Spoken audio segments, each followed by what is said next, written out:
매일 성경 묵상을 돕는 해설 가이드입니다. 안녕하세요. 묵상 코치입니다.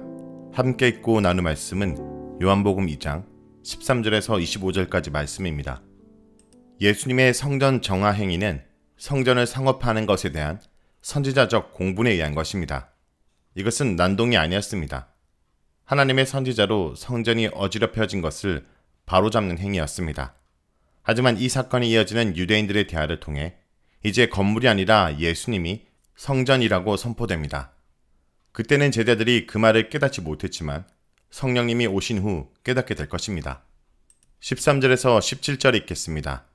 유대인의 유월절이 가까운지라 예수께서 예루살렘으로 올라가셨더니 성전 안에서 소와 양과 비둘기 파는 사람들과 돈 바꾸는 사람들이 앉아있는 것을 보시고 노끈으로 채찍을 만드사 양이나 소를 다 성전에 내쫓으시고 돈 바꾸는 사람들의 돈을 쏟으시며 상을 엎으시고 비둘기 파는 사람들에게 이르시되 이것을 여기서 가져가라.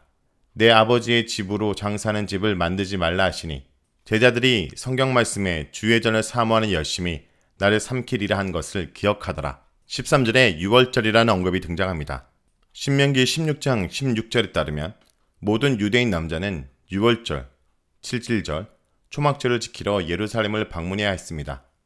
요한복음에서 예수님은 그의 공생의 기간에 유월절을 3번 지내신 것으로 묘사됩니다.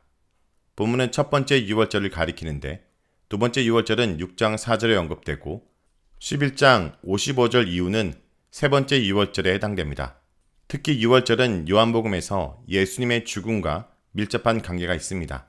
유월절이라는 언급은 없지만 예수님의 시신을 꺾지 않는 모습은 예수님이 유월절 양으로 죽으셨다는 것을 증명합니다.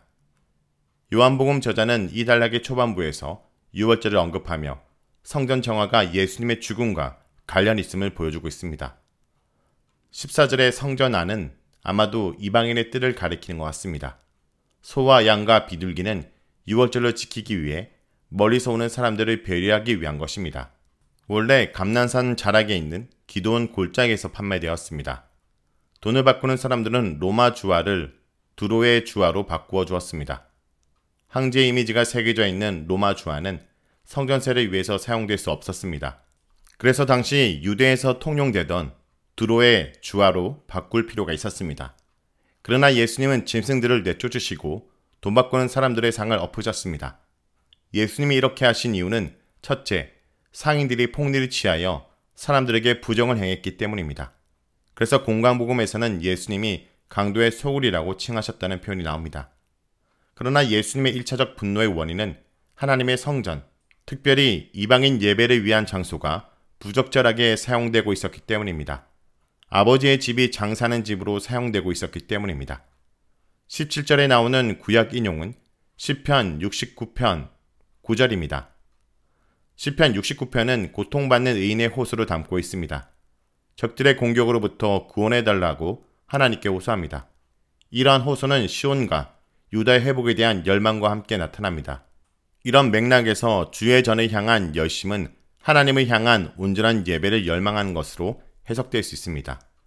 따라서 요한복음의 성전 정화에는 하나님과의 바른 관계에 대한 열정과 예배 회복에 대한 소망이 나타나 있다고 볼 수 있습니다.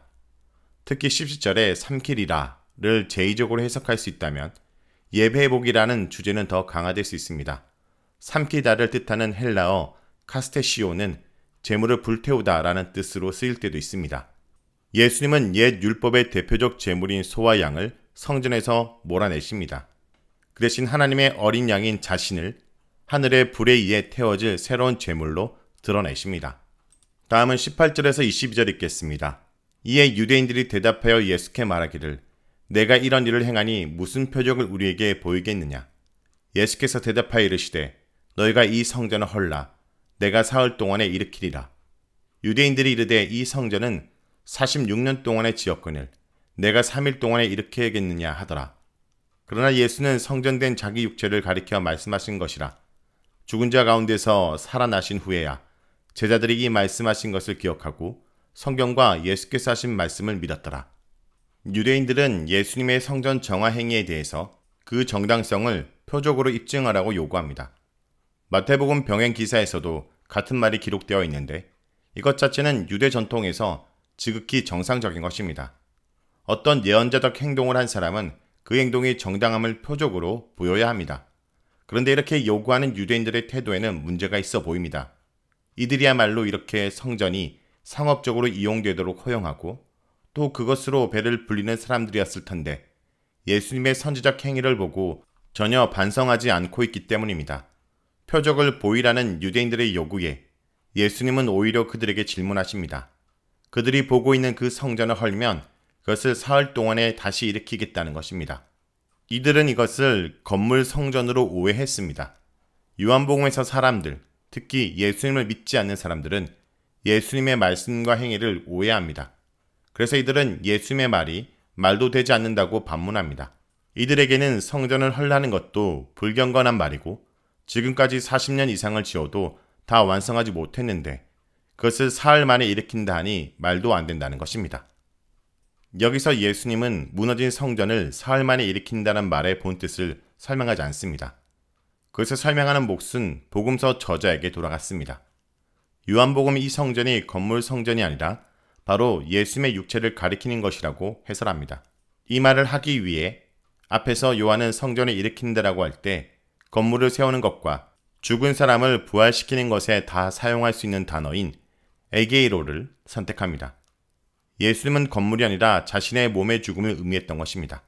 그리고 그는 스스로 사흘 만에 그 몸을 다시 일으킬 것입니다.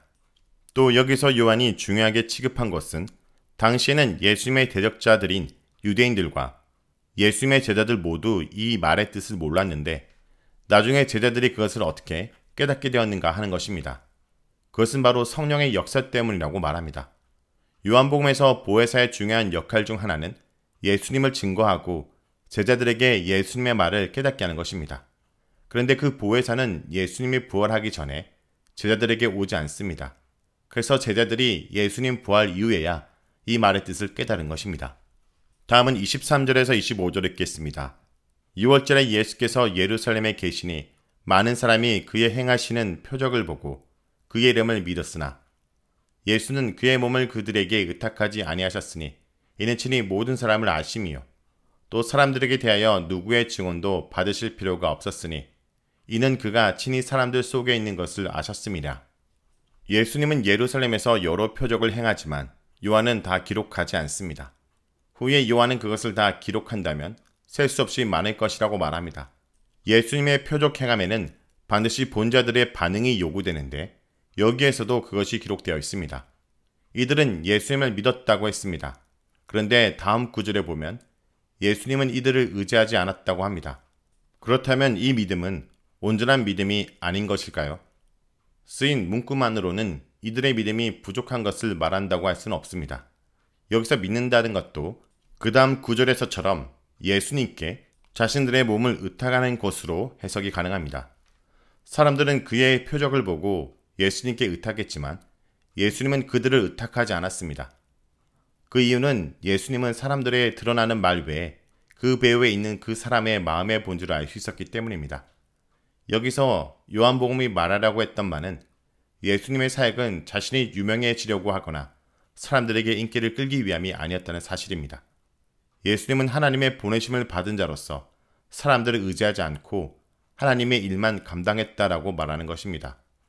바로 뒤에 나오는 니고데모의 대화가 대표적 경우입니다. 그는 유대인 사내들인 공의의 회원이었고 큰 영향력을 행사할 수 있는 사람이었는데도 예수님은 그가 적극적으로 구애했음에도 그를 제자로 받아주지는 않았습니다. 그 사람의 마음을 알았기에 예수님은 거듭남을 요청했던 것입니다. 자, 여기까지가 요한복음 2장 13절에서 25절까지 말씀입니다.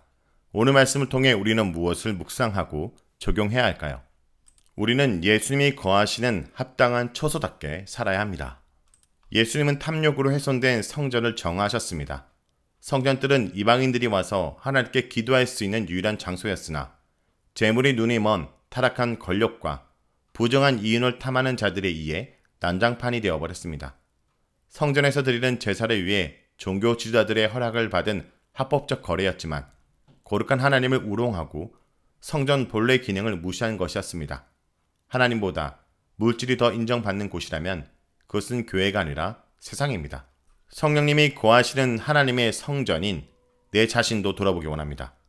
내 삶의 중심은 진정 하나님이라고 고백할 수 있는지, 내가 과연 예수님이 거하시는 성전답게 살아가고 있는지 돌아보시길 간절히 기도드립니다.